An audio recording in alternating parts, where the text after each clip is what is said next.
Muy buen día, estimados estudiosos y estudiosas. Bienvenidos y bienvenidas a la tercera sesión sincrónica de la asignatura de termodinámica. El día de hoy vamos a hablar del módulo 3, todo lo que es referente a esa parte de entropía y motores. Quien está dando la conferencia, el profesor Fernando Torres, los está y les está acompañando durante este proceso. Recuerden que esta sesión sincrónica está siendo grabada, que aguarden la parte de conferencias para que la puedan visualizar en cualquier momento. Bueno, el objetivo de la sesión sincrónica pues es explicar los elementos importantes que se abordan en una entropía y en relación a la parte de la caracterización de motores. Además, pues explicar en un segundo momento lo que son las actividades o correspondientes a este tercer módulo, indicando que esta asignatura, por ende, ya estamos en el 75% del desarrollo de las actividades, para que tengan muy pendiente o estén atentos dentro del cronograma del mismo. Bueno, el orden del día vamos a hablar de entropía, su definición, esa entropía dentro de procesos de irreversibles, irreversibles, de las partes cíclicas, esos motores de combustión y sus clases como es el ciclo Otto y el ciclo diésel. Bueno. Entonces, y también un poco es importante que cuando se habla de esa parte de los motores de combustión, pues hablamos de hablamos, los motores de combustión están dentro de esas máquinas térmicas. Bueno. Entonces vamos a empezar hablando un poco frente a lo que es la parte de entropía. Cuando se empieza a hablar del estudio de la segunda ley de la termodinámica, de sus aplicaciones en ciclos y esos mismos dispositivos cíclicos, entonces digamos que lo que se irá a ver son las mismas aplicaciones de esa segunda ley, ¿no? Digamos que la primera ley de la termodinámica se trata de pronto de estudiar la propiedad de la energía y la conservación, ¿no? Mientras que esta segunda define un poco mucho más la nueva propiedad llamada entropía, y es que la cual hace de pronto hasta cierto punto abstracta y difícil de describir, físicamente sin considerar de pronto un estado mucho más microscópico en relación a esta parte del sistema, ¿no? Y es que es importante mencionar que cuando hablamos de la entropía, lo referimos o se entiende y se aprecia mejor de pronto estudiando sus usos, normalmente se encuentra en los procesos de la ingeniería, y un concepto fundamental de definir la entropía continua con el principio de incremento de esa entropía, ¿no? A diferencia de la misma energía. La entropía es una propiedad que no se conserva, ¿no? Por lo tanto, la conservación de la entropía no existe. Luego se expone de pronto y se examina los diferentes, de pronto, cambios de entropía durante todos estos procesos para las sustancias puras y las incompensibles o los gases ideales, y se examina una clase de especial de procesos idealizados llamados isotrópicos. Entonces, de esta manera, pues podemos indicar pues que la entropía es una propiedad, ¿cierto?, de la termodinámica abstracta que representa algunas características intrínsecas, ¿cierto?, dentro de esas sustancias relacionadas con la organización de las moléculas de un sistema, ¿no? Cuando hablamos nosotros de un sistema, es importante entender que un sistema se caracteriza eh, o de pronto o comprende la masa con el ambiente, ¿no? No comprende esa relación de la masa con el ambiente, lo que se establece o se llama como sistema, ¿no? Es importante indicar también que dentro de esa parte de la entropía no se puede medir de forma directa, si se pueden medir de pronto diferentes cambios de esas sustancias en relación al medio. Y es importante resaltar que cuando hablamos dentro de esa entropía, tiene que ver mucho más con ese sistema que está ordenado o desordenado, ¿no? Y es que de ahí es importante indicar que hablamos de ese sistema ordenado, ¿cierto? Cuando hablamos de ese llamado sistema ordenado, y es que en este sistema ordenado me permite a mí definir dos elementos puntuales, ¿sí? Y es que hablamos de ese sistema que establece acá, por ejemplo, un sistema ordenado, ¿sí?, y un sistema desordenado. ¿sí? Entonces ese sistema, ¿cierto? Ordenado, pues genera un elemento importante porque aporta, aquí se puede aportar, se puede de pronto introducir calor, ¿cierto?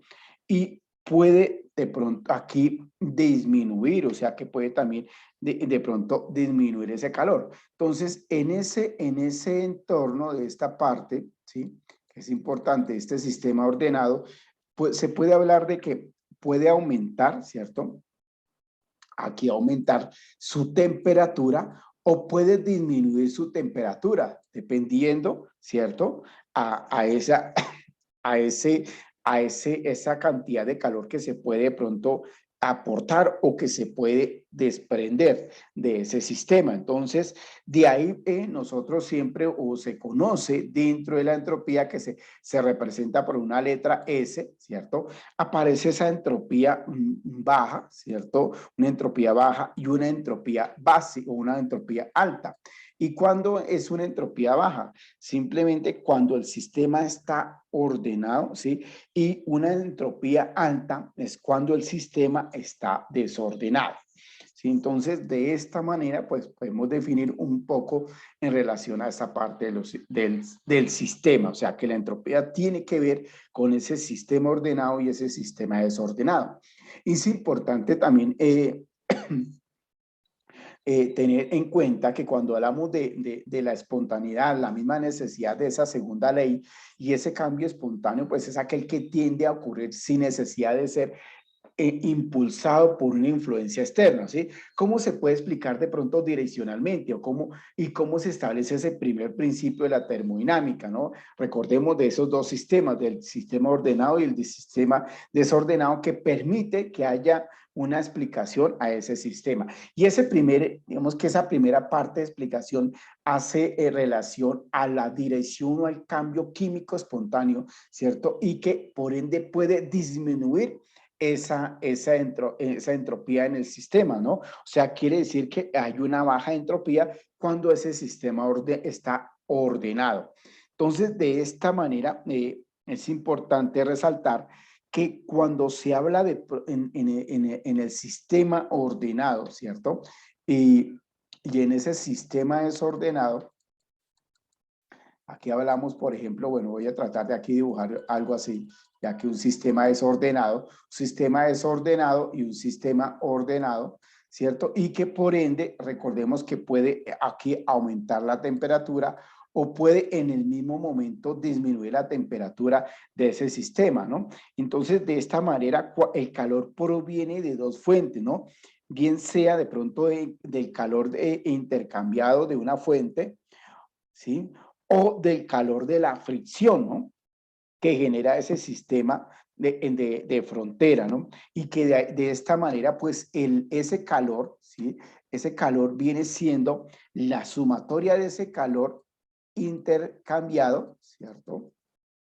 Más el calor de influencia, o sea, ese calor de fricción, ¿sí? Y ese calor de fricción o ese calor intercambiado me va a llevar a algo importante, empezar a hablar esa entropía, ¿no? Y es que ahí me permite empezar a hablar de la parte de la entropía que tiene que ver con el calor y la temperatura. ¿Por qué? Porque se habla de una variación, ¿cierto? Del diferencial de ese sistema de la entropía que viene siendo igual, ¿cierto? A su integral de ese diferencial del calor que es importante indicar frente al cociente de su temperatura.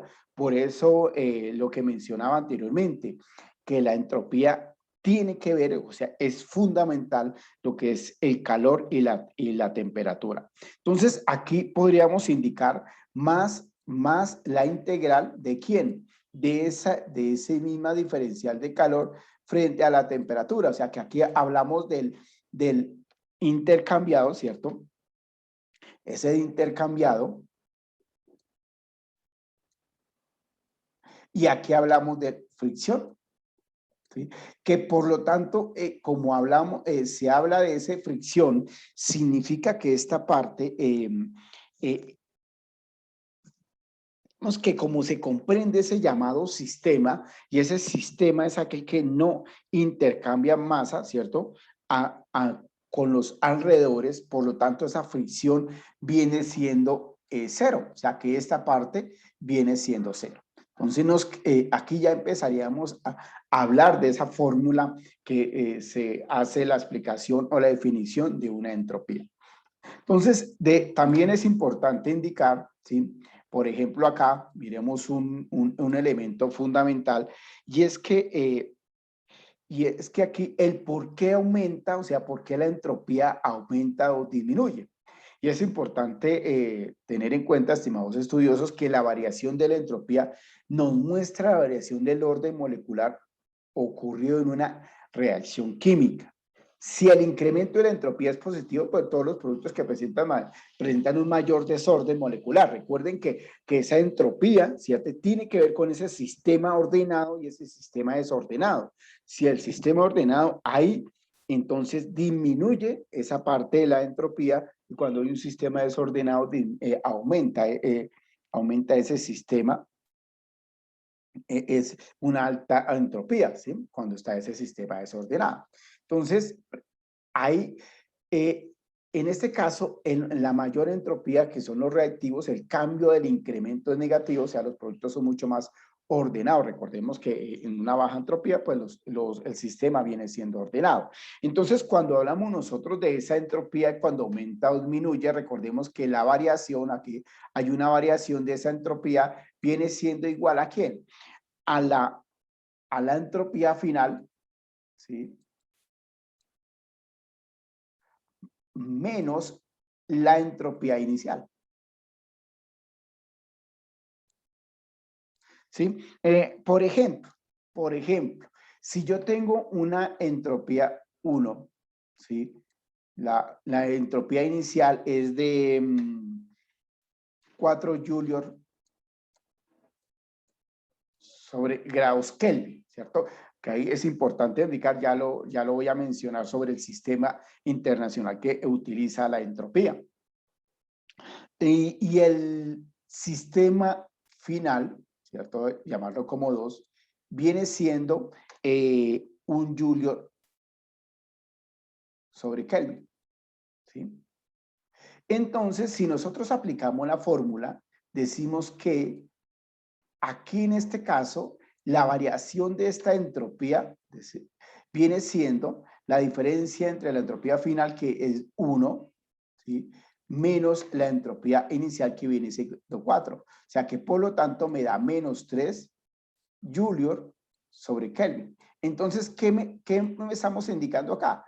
Que en este caso, ¿cierto?, el sistema disminuye, o sea, hay una disminución, porque démonos cuenta que aquí aumentó, inicialmente aumenta la entropía, pero aquí disminuye la entropía, ¿sí? Entonces, y por lo tanto la entropía disminuye, significa que si hay una baja entropía, por lo tanto el sistema es ordenado.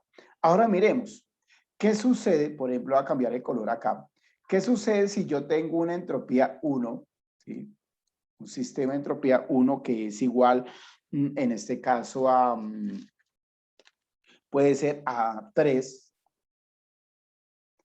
Joule sobre Kelvin, y una entropía final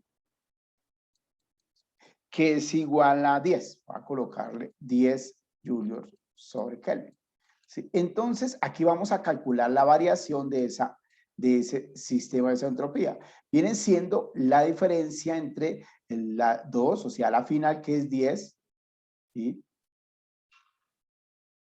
menos 3, ¿cierto? O sea que acá démonos cuenta que en este caso la entropía era pequeña, o sea, disminuye y en la inicial, y aumenta en la final, o sea, aumenta. Por lo tanto, indicamos acá que viene siendo igual a 7, ¿cierto?, Joule sobre grados Kelvin. Entonces, aquí estamos indicando que me dio positiva, o sea, aquí me dio negativa, disminuye, aquí me da positiva, por lo tanto, aumenta, ¿cierto?, esa entropía. Entonces, recuerden que es importante indicar que cuando la entropía, ¿cierto?, la entropía, la variación de esa entropía me da negativo, quiere decir que disminuye. Y cuando esa variación de la entropía aumenta, ¿sí?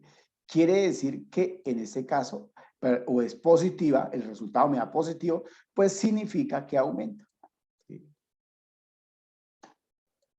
Entonces, como manera de conclusión, dentro del por qué aumenta o disminuye esa entropía.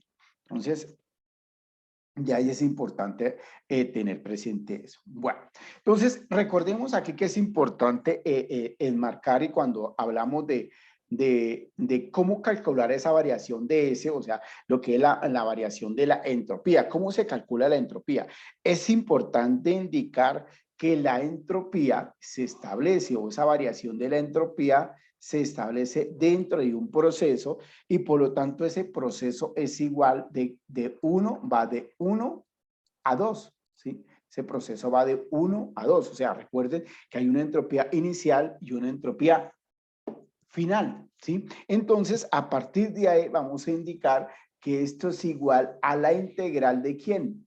De un estado a dos estados, o sea, del primer estado al segundo estado. ¿De quién? De la diferencial de esa entropía, ¿sí? De la diferencial de esa entropía. Por lo tanto, nosotros sabemos que aquí hay un elemento puntual y lo mencionaba anteriormente. Dice que la integral, ¿cierto? Del estado 1 al estado 2, ¿sí?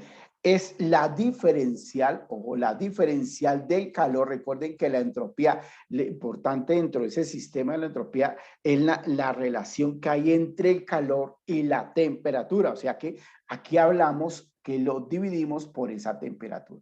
Entonces, esta es la forma adecuada de determinar, ¿cierto? De calcular la entropía. Recordemos que la entropía, pero en un sistema, ojo que es importante establecer acá que estamos hablando dentro de un sistema, ¿sí? O sea, recordemos que es importante que no comprende la masa con el ambiente, o sea, una relación de la masa con el ambiente. ¿Por qué? Porque, por ejemplo, si nosotros tenemos un cilindro de pistón, ¿cierto? Hablemos de un cilindro de pistón acá.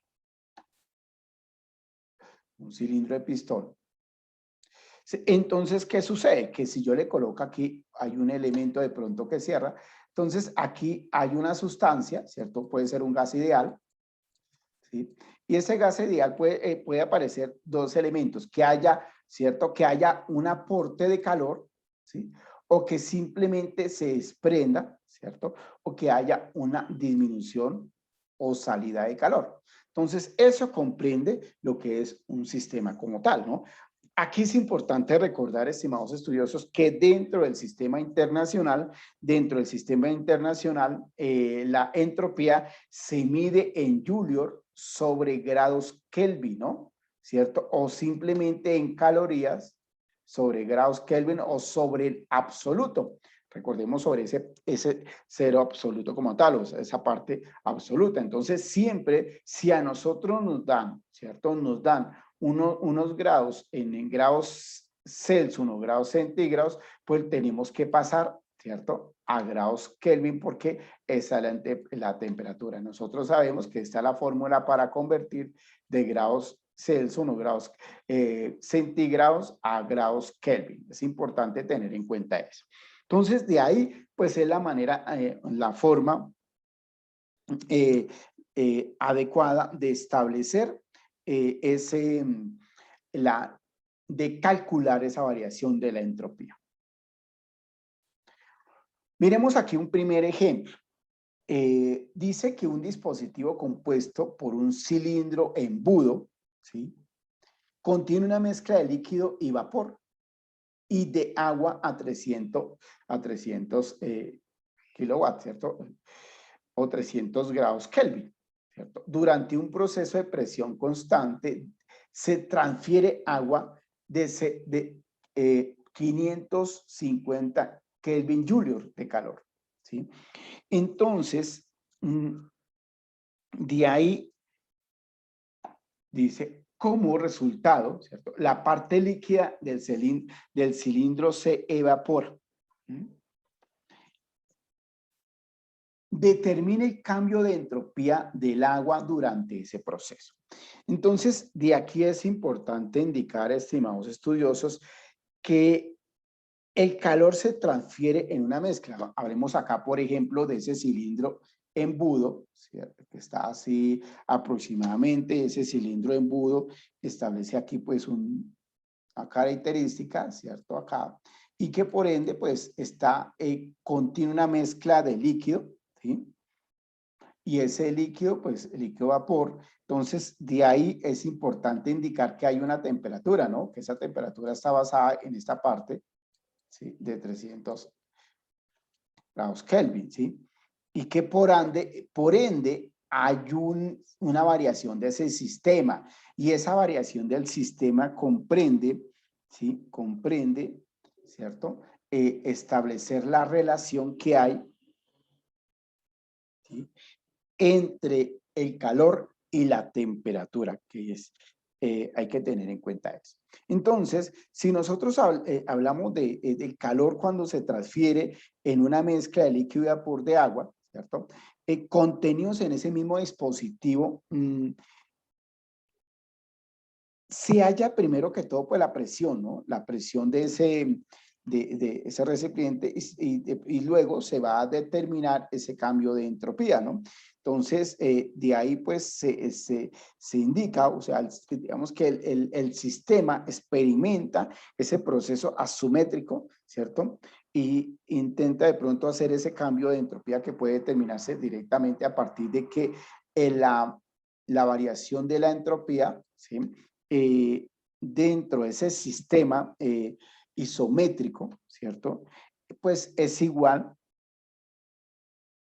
a ese calor, ¿cierto?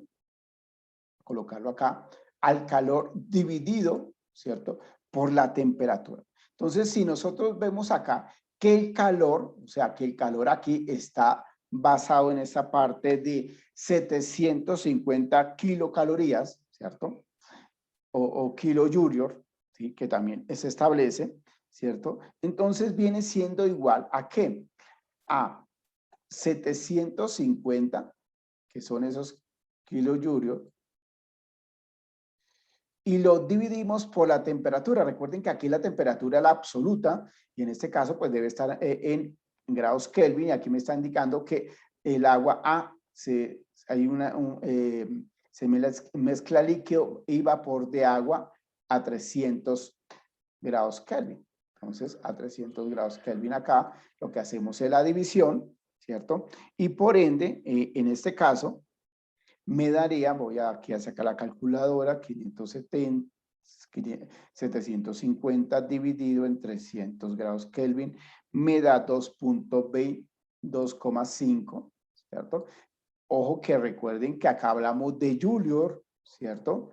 Que es importante aquí mencionar que no se puede cancelar, ¿cierto? Aquí no podemos cancelar esta partecita, entonces nos quedaría 2.5 kilojoule sobre esos grados Kelvin, ¿cierto? Recuerden que en el sistema internacional son los joules sobre el grado, el valor absoluto, el grado, ¿sí? El absoluto, que es grados Kelvin, o calorías sobre grados Kelvin. Entonces, en este orden de ideas, es importante indicar que el cambio de la entropía en el sistema es positivo. ¿Por qué? Porque hay una transferencia de calor hacia el sistema, ¿sí? O sea, que existe una transferencia de calor hacia el sistema. Recordemos acá, por ejemplo, que la variación de esa entropía es de 2,5 y es positivo, ¿cierto? Entonces, al ser positivo, significa que hay una transferencia de calor, ¿sí? Hay una transferencia de calor y en este caso sería de 750 kilojoules, ¿cierto? Porque está entrando, o sea, se está aportando calor, ¿sí? Entonces, ahí hemos visto lo que es esta parte de lo que es la entropía como tal. Bueno, dentro de la parte de la entropía, pues existe un segundo principio de esa entropía. Y es que ese segundo principio de la entropía está enmarcado dentro de lo que es los procesos reversibles y los procesos irreversibles, ¿no?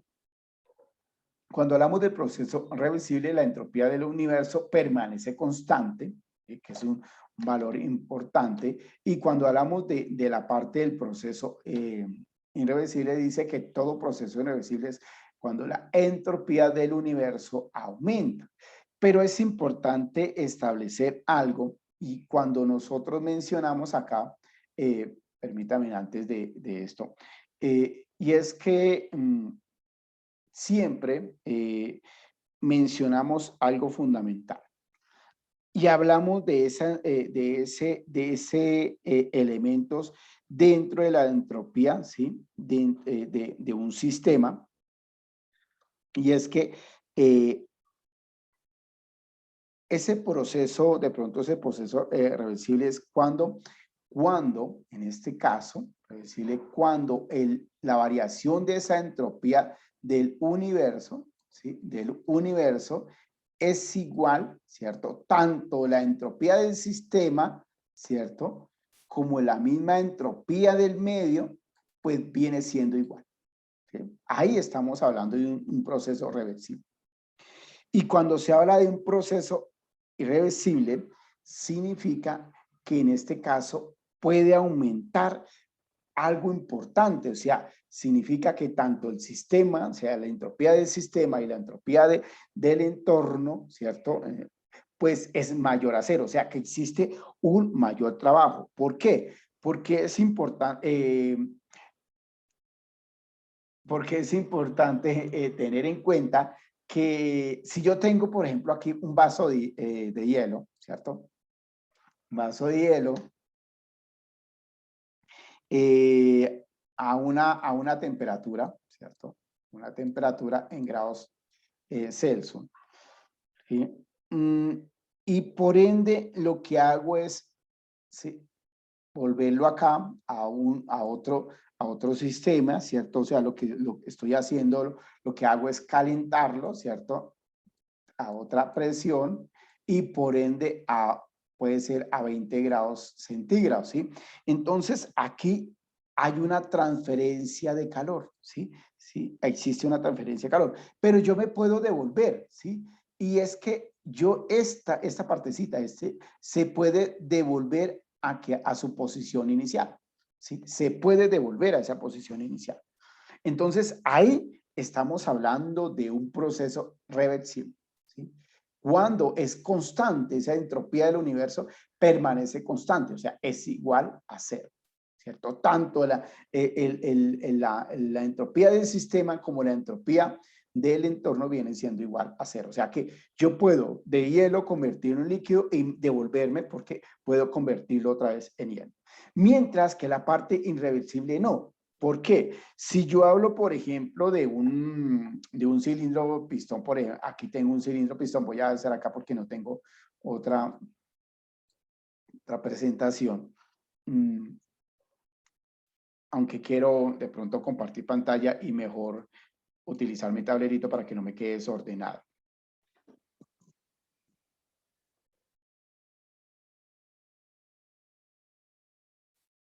Listo, entonces aquí voy a utilizar mi tablerito para hablar de ese proceso irreversible. ¿Cuándo es ese proceso irreversible? Recordemos que acá no hay que invertir, o sea, no se invierte ese estado inicial, o sea, hay unos cambios como tal, ¿cierto? Dentro de ese sistema, o sea, que hay un elemento importante o dos elementos importantes que juegan dentro de ese proceso irreversible del sistema, que es el calor y el trabajo. ¿Por qué? Porque si nosotros miramos acá, permítame, aquí yo voy a hacer aquí un cilindro pistón. ¿Sí? Y dentro de ese, bueno, aquí coloco algo que cierra, ¿sí?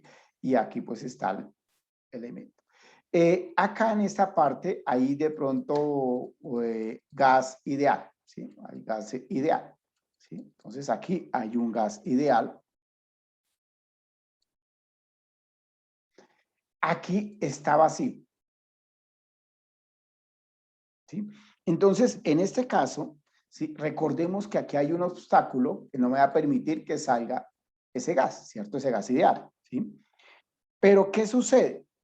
Si yo a ese recipiente, ¿cierto?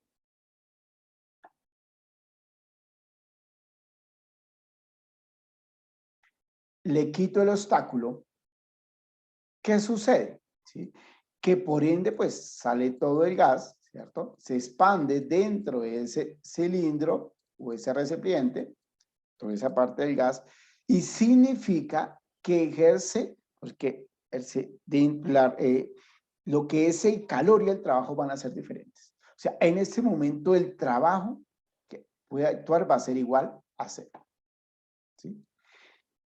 Ahora, ¿qué sucede acá? Que por eso lo hace diferente, o sea, esa entropía del universo, cuando es el proceso irreversible, lo hace diferente acá. ¿Por qué? Porque si yo vuelvo a la posición inicial, ¿qué sucede? Ya no es como el anterior que podría convertirse en eso, sino que tengo ese recipiente, le vuelvo a colocar el obstáculo, ¿sí? Vuelvo a colocar ese obstáculo a lo que es ese gas ideal. Pero ¿qué sucede? Que para colocar ese obstáculo yo tengo que ejercer un trabajo, ¿cierto? O sea, que tengo que ejercer un trabajo para poder colocar el obstáculo y hacer otra que vaya a la posición inicial. O sea, en este momento, al ejercer un trabajo, significa que el trabajo va a ser mayor que cero. Ahí es cuando se habla de ese sistema irreversible, ¿no? O sea, que es importante tener en cuenta que cuando hablamos de ese sistema, me va a permitir comprender dos elementos. Y es que el principio del incremento de la entropía no implica que se dé un sistema, ¿cierto?, que puede disminuir, ¿sí? Entonces, de esta manera, pues, el principio de pronto de ese incremento de la entropía puede de pronto resumirse en dos sentidos, ¿cierto? Que es importante dentro de esa entropía del sistema. Recordemos que si es mayor a cero, ¿sí? O sea, que si ese sistema como tal, ¿cierto? Ese sistema de ese universo, ¿cierto? En este caso, es mayor que cero, pues hablamos de que es irreversible. Si el sistema es igual a cero, en este caso, ese sistema del universo es igual a cero, hablamos de un proceso, ojo, reversible, pero también es importante indicar que si es menor a cero, hablamos de un proceso imposible, que no se puede determinar en este caso. ¿Listo? Entonces, de ahí se establece, digamos que los elementos importantes dentro de ese segundo, o empezar a hablar de ese segundo principio. Bueno, entonces, miremos acá un ejemplo dentro de ese ejercicio o de lo que hablamos de la parte de la entropía. Dice que una fuente de calor de 80 grados Kelvin pierde 2000 kilojoule de calor hacia un sumidero A, 500 grados Kelvin y B, 750 grados Kelvin. Determinar qué proceso de transferencia de calor es más reversible. O sea, ahí vamos a mirar a determinar, o sea, el calor se transfiere de una fuente de calor hacia dos sumideros, en este caso, de calor diferentes, de diferentes temperaturas, ¿sí? Y en este caso lo que vamos es a determinar, ¿cierto?, el proceso de transferencia de calor más irreversible, ¿cierto? Y es importante indicar y mencionar que cuando hablamos de pronto de este ejercicio, se va a involucrar varios elementos y es lo que puede perder y lo que puede ganar esos elementos importantes. Y es que cuando de pronto en ambos casos se involucran a la transferencia de calor a través de una diferencia de temperatura finita, por lo tanto, por los dos son irreversibles. O sea, que hay una diferencia entre los dos, pues va a ser reversible. O sea, que la magnitud de irreversibilidad va a ser asociada a cada proceso que puede ser determinado o calculando el cambio de entropía total, ¿no? Para cada caso.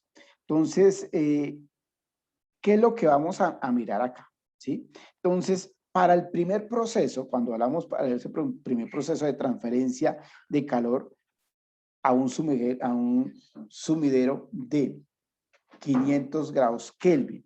Entonces, vamos aquí a determinar, recordemos que la variación, o en este caso de esa, ¿sí?, de esa entropía, aquí hablamos de una integral, pero recordemos que esas integrales son constantes, por eso yo puedo sacar como de esa transferencia de calor es constante, podemos sacar, ¿cierto? Entonces, aquí podemos hablar divinamente de esa entropía de la fuente, ¿sí? En este caso sería el sumidero.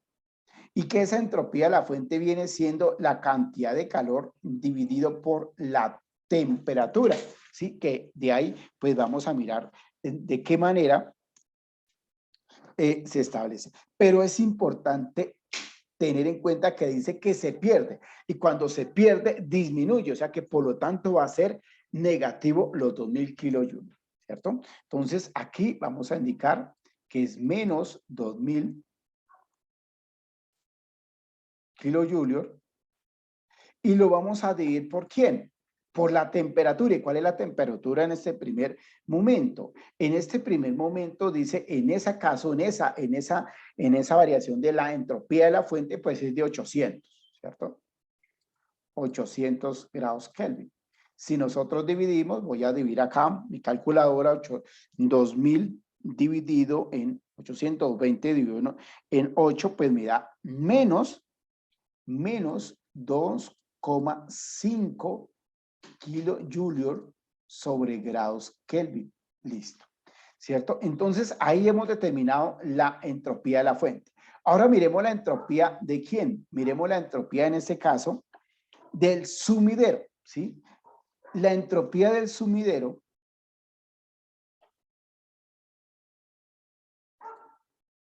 viene siendo igual a lo mismo, permítame que esté el lápiz, a esa cantidad de calor dividida por la temperatura.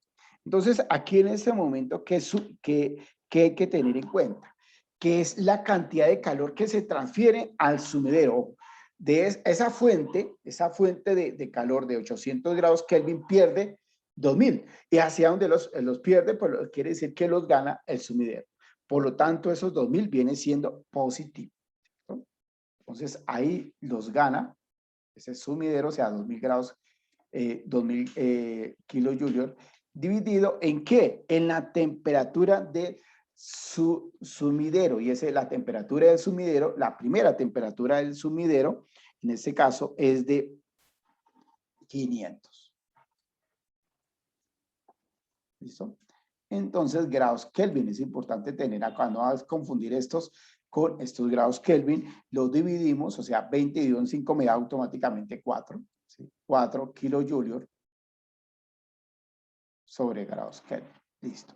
Hasta ahí hemos revisado la parte de ese sistema. Ahora miremos. Por lo tanto, la entropía general, ¿cierto? Esa entropía de ese entorno, pues viene siendo a la que, a la sumatoria, ¿sí?, de la entropía de la fuente más la entropía del sumidero, ¿sí? Entonces aquí no voy a colocar, sino a establecer que la entropía de la fuente es menos 2,5 kilojoule, ¿cierto? Sobre grados Kelvin más 4 kilojoule sobre grados Kelvin. ¿Igual a qué? Entonces lo que hacemos es la diferencia, ¿sí? Y por lo tanto me da 1,5 kilojoule sobre grados Kelvin. Listo. Entonces ahí hemos determinado esa entropía general. Ahora, ¿qué sucede? Digamos que esa entropía que se genera, ¿cierto? Esa variación de esa entropía que genera 1,5 kilojoule sobre grados Kelvin, pues de ahí de pronto ha sufrido un proceso de intercambio. Si es que ahí vamos a mirar el punto B, determinar ese proceso de transferencia de calor. Y ese el proceso de transferencia de calor, recordemos que ya sabemos que la entropía de la fuente es de menos 2.5 y la entropía del sumidero es de, en este caso, hay que tener en cuenta que aquí se me pasa porque es importante indicar en el punto B que vamos a calcular la temperatura, la entropía del sumidero del punto B, ¿sí? Y es que este viene siendo lo mismo, ha ganado 2000 kilojulios, pero ya no lo vamos a dividir por esos 500 que ganó, sino por los 750, ¿sí? Grados Kelvin. Entonces, significa que aquí la variación de esa entropía del sumidero, aquí de la fuente del sumidero lo dividimos 2000, me daría 2.666, ¿cierto? Bueno, aproximémoslo a 2.7 para hacer la operación más pequeña, kilojulios sobre grados Kelvin. Listo. Entonces, de esta manera significa que hay, ¿cuál sería la entropía que se genera? Si aquí nosotros miramos la entropía que se genera con los 500, que me da 1.5, ahora miremos la entropía que se genera, ¿cierto? ¿De quién? En ese caso, vamos a mirar que sería 2. Menos 2,7, perdón, menos 2,7 no, menos 2,5, menos 2,5, más 2,7, eso sí me da 2,7. Aquí acordémonos que estamos utilizando el sistema internacional de kilojulios sobre grados Kelvin, entonces voy a colocar la medida al final, y eso me da ese 0,2 kilojulios sobre grados Kelvin. Entonces, el cambio de entropía total para el proceso presentado, ¿cierto? En el inicio, es menor porque tanto el proceso es menos irreversible, o sea, se puede, de pronto esto puede esperarse ya que hay un proceso y que de pronto ese proceso involucra la diferencia entre la temperatura mayor y la temperatura menor y por ende hay una irreversibilidad menor, o sea que acá habría una reversibilidad menor dentro de ese ejercicio. Bueno.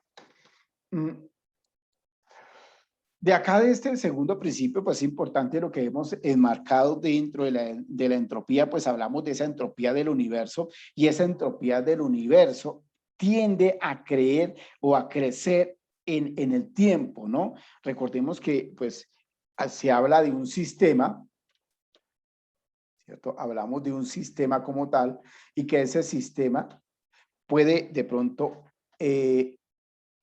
producir calor, ¿sí? O puede también de pronto extraer calor, ¿sí? Se puede introducir o se puede extraer y dentro de ese medio, ¿cierto? Que se encuentra. Entonces todo esto comprende, toda esta parte comprende ese conjunto que se llama universo, ¿sí?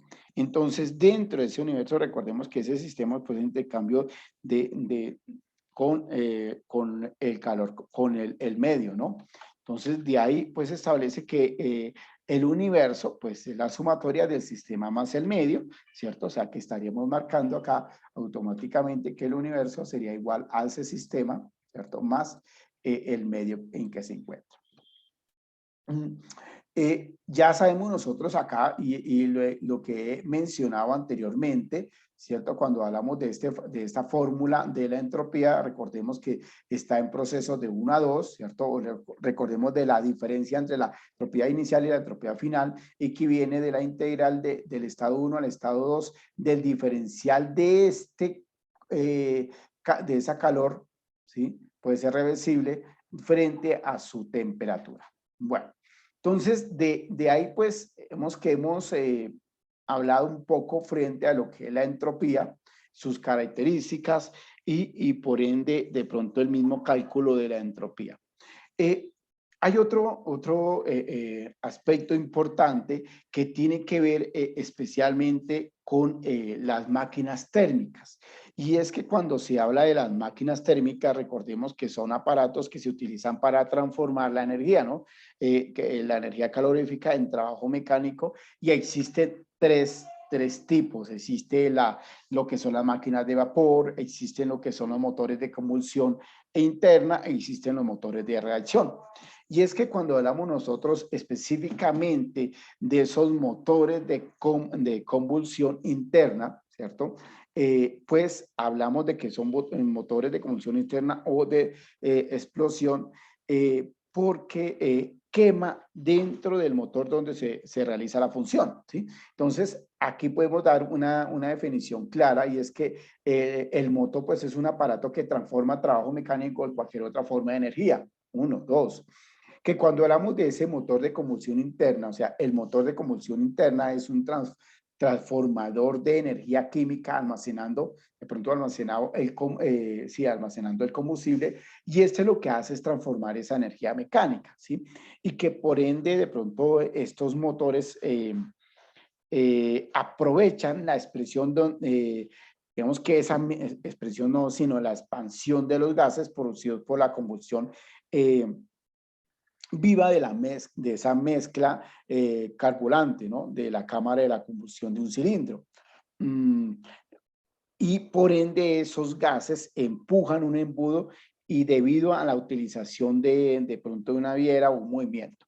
Y por ende hay elementos importantes, como en este caso, tipos de motores como el motor Otto, el motor diésel, el motor de dos tiempos, el motor Warnes o rotativo.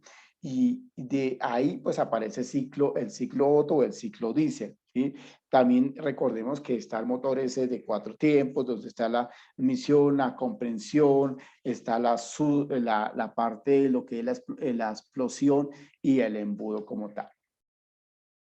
Entonces, de esta manera, pues es importante indicar que cuando mencionamos el motor Otto, pues es un transformador de energía química en mecánica, ¿sí? Para lograrse aprovechar de pronto la fuerza expansiva de los gases que hacen explotar el cilindro, obtenido así un giro que ayuda al mecanismo, ¿cierto?, de la viera, y que en este, pues, lo transmite en las ruedas. Entonces es un factor importante. ¿Y qué es ese ciclo Otto?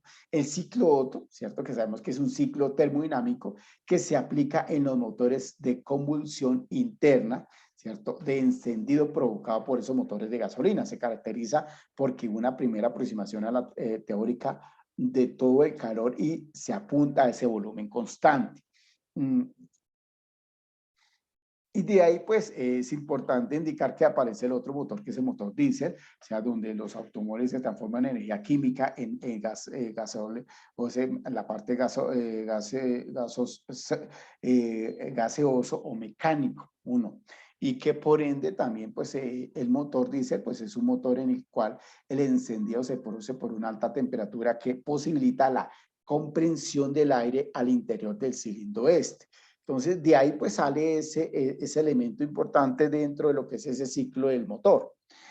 De ahí también es importante indicar que hay una eficiencia térmica, y cuando se habla de esa eficiencia térmica, de acuerdo a esa segunda ley de la termodinámica, pues es imposible construir una máquina térmica que transforme trabajo todo en calor suministrado. O sea, que el rendimiento, la eficiencia de una máquina térmica es la relación entre la energía que deseamos obtener de dicha máquina, o sea, del trabajo realizado, y la energía consumida en su funcionamiento, o sea, esa energía suministrada. Estos automóviles de rendimiento oscilan entre 20 y 25% de energía suministrada.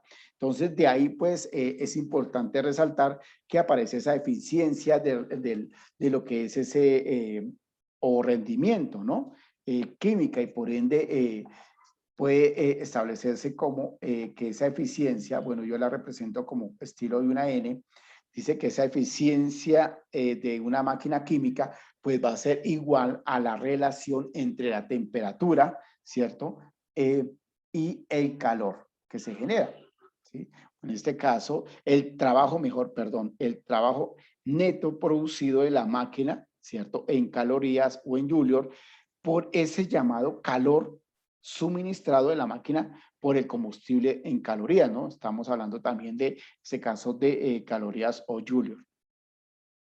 Y aquí es importante visualizar que cuando hablamos de este trabajo realizado, que yo lo puedo, lo voy acá en este caso a cambiar acá para que no nos confundamos con la parte de temperatura, sino que es con el trabajo realizado, puedo establecer que ese trabajo realizado viene siendo la diferencia entre ese calor, ¿cierto?, final y el calor inicial, ¿sí? Y por lo tanto podríamos indicar también que la eficiencia, ¿cierto?, la eficiencia o el rendimiento de esa máquina térmica viene siendo la diferencia entre ese calor, ¿cierto?, que se aprovecha, ¿cierto?, que se suministra y que por ende también está enmarcado dentro de la atmósfera, o sea, calor 1 menos ese calor 2, dividido por ese calor que se transfiere. Recordemos que estamos hablando de calorías o joule. Entonces, ahí podríamos establecer fácilmente una relación, ¿sí? Y es que esto, ¿sí? Acá podríamos hacer una operación matemática. Recordemos que esto puede ser el mismo calor, ¿sí? Al ser el mismo calor, yo puedo simplificar y por lo tanto la eficiencia térmica o el rendimiento de eficiencia de esa máquina térmica puede ser igual a 1, porque aquí yo puedo separar en una expresión matemática, decir que esto es igual a 1 menos, ¿cierto? Menos el calor 2 dividido por ese calor suministrado, o sea, podríamos llamarlo por el calor 1, ¿cierto? Entonces, aquí está enmarcada también una fórmula de eficiencia.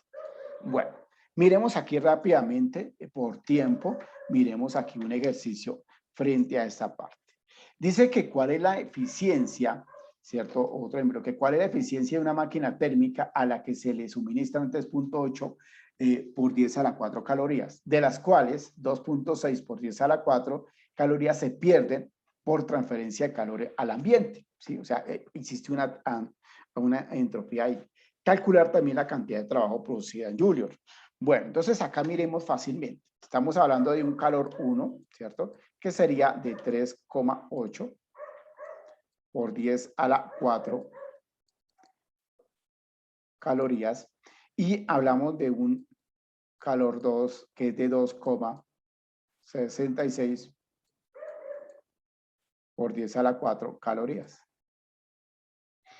De ahí, pues es importante indicar, entonces aprovechemos acá la fórmula, que sería que la eficiencia sería igual a 1 menos el calor 2, que sería 2,66 por 10 a la 4 calorías, voy a dejarlo de últimas, por 3,8 por 10 a la 4 calorías. Entonces acá voy aquí a dividir 2,66 dividido aquí en mi calculadora y en 8 puntos en 3,8. Entonces me daría 1 menos 0,7. Recordemos que hablamos de calorías como tal. Entonces aquí restamos, me daría 0, en este caso 0,3 calorías, ¿cierto? Estamos hablando aquí de calorías. Listo. Entonces, aquí ya hemos visto lo que es esa eficiencia. Si nosotros la multiplicamos por 100, por el 100%, pues sería que la eficiencia, ¿cierto? O el rendimiento de eficiencia de esa máquina térmica es del 30%, ¿cierto? Ahora, ¿cuál viene siendo esa relación del trabajo? ¿Sí? Y es que es importante indicar que la relación del trabajo viene siendo el calor, ¿cierto? 1 o el calor 2, ¿cierto? Menos el calor 1. Nosotros aquí sabemos automáticamente que esto es igual aquí a 3,8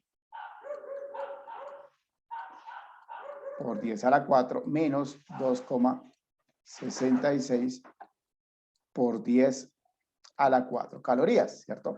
Entonces, si nosotros restamos, significa que ese calor, perdón, ese trabajo es igual aquí 3,8 menos 2,66 me da 1,14 calorías. Ojo, pero es importante establecer que ese calor me da 1,14 por 10. Ojo que acá se me olvidó una partecita importante y es por 10 porque acá lo que hacemos es restar por 10 a la 4 calorías, ¿sí? Yo puedo pasar esto a Julio, ¿sí? ¿Y cómo lo paso a Julio? Recordemos algo importante acá y ustedes lo van a hacer, que un Julio, ¿sí?, equivale a 4,2 calorías, ¿sí? A eso equivale un Julio. Entonces ustedes pueden divinamente hacer una regla de 3 y establecer a cuánto Julio equivale ese trabajo. Entonces, de ahí, pues, hemos visto lo que es el proceso de entropía y motores, esa parte de lo que es los motores de combustión interna. Bueno, estimados estudiosos, viene lo de las actividades. Recordemos acá dentro de las actividades, pues solamente se presenta, hay una sola actividad, ¿sí? Esa sola actividad me permite dentro, perdón, dos actividades, perdón, acá, hay dos actividades que establecemos acá dentro del módulo número 3, que estaría el foro de entropía y motores y la actividad 6, que sería la evaluación, ¿sí? Recuerden que nos quedan 3 actividades para finalizar la asignatura, que es importante tener en cuenta eso. Bueno, entonces con esto, estimados estudiosos, voy a llegar al final de la sesión sincrónica. Recuerden que está siendo grabada, que aguardan la parte de conferencias para que la puedan visualizar. Entonces les deseo una feliz tarde. Recuerden, pueden comunicarse conmigo por la plataforma, ¿cierto? Y cualquier inquietud, estoy atento. Entonces les deseo una feliz tarde y nos estaremos comunicando.